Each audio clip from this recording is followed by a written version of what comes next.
Thank you to the Honourable Chief Justice Marilyn and the other supporters of this prize.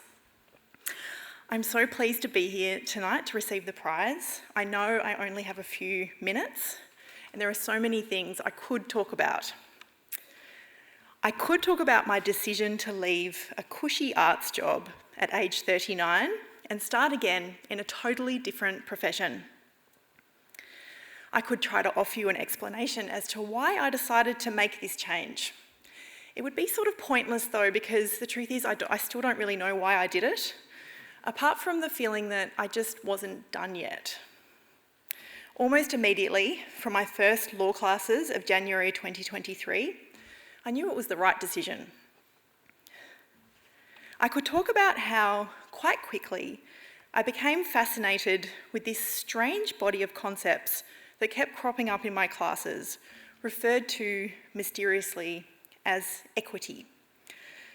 I came to develop some appreciation of this mercurial force as one of great justice and fairness, but also something that could be turned towards quite self-serving ends.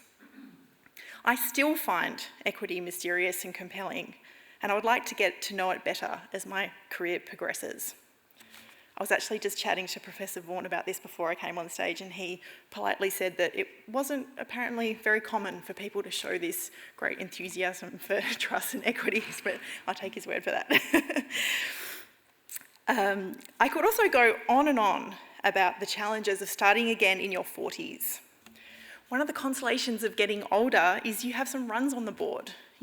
Someone asks you a question and you actually know the answer. I found it humbling, to put it mildly, to be sitting in a classroom alongside people almost 20 years younger than me, completely clueless. But one of the nicest surprises about being a mature age student is how lovely it has been to get to know people who are at a very different stage of life as me, but also at the same stage, because we were all going through the experience together. I could also make the pretty obvious point that university has changed since 2001, when I began my degree in English literature at the University of Tasmania. When I started my law degree, I found this change really hard. A combination of just a different time and place, a discipline with more formality, and obviously huge technological changes since I last studied. I had a bit of a moment in one of my first classes where we were learning about using one of the legal databases, and I looked around me and everybody, including the people my age, seemed to know what to do. And I thought, I don't know if I can do this. The whole degree thing, it's just too many new things layered on top of each other. And one of my younger classmates noticed I was struggling and came over and helped me. And I sort of needed that help. So it was a kindness that I've always remembered. The moment passed, and now the databases are like second nature. I even wrote an essay in third year about AI in legal practice, which I absolutely hated doing, but it was useful to me from literally the first day of my new job. So thank you to my ethics teacher for making me do that. One thing though, for the whole 3 years, I managed to avoid ever taking part in a Kahoot. I feel like if you reach the age of 40 and you've never done a Kahoot, it's just too late to start. So I'm sorry to the teachers who are wondering why there were fewer participants. That was me. But what I really want to talk about in the 2 minutes or so that I have left is my family.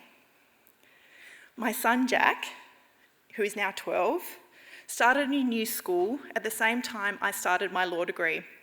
The change was really hard for him, and his bravery helped me to be brave too. Jack is, along with his dad, my greatest supporter. He has celebrated my achievements, but more importantly, he reminds me that none of it really matters as much as it feels like in the moment, and I should sit down, stop tidying up, stop overthinking things, and just relax.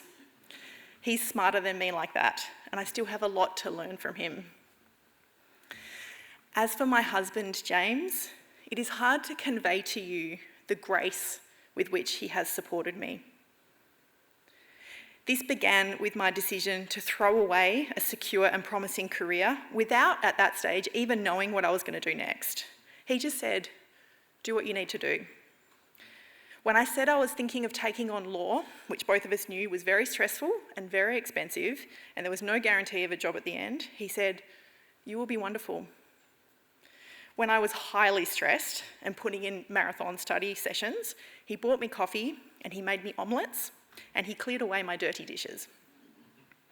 When I was experiencing doubt, he said, "Well, if it doesn't work out, you can try something else." There are things that he had to put aside or delay because the focus was on supporting me. And about those things, he never said a word. So this is all I really want to say. I could not have done this without you. And to my husband and my son, thank you.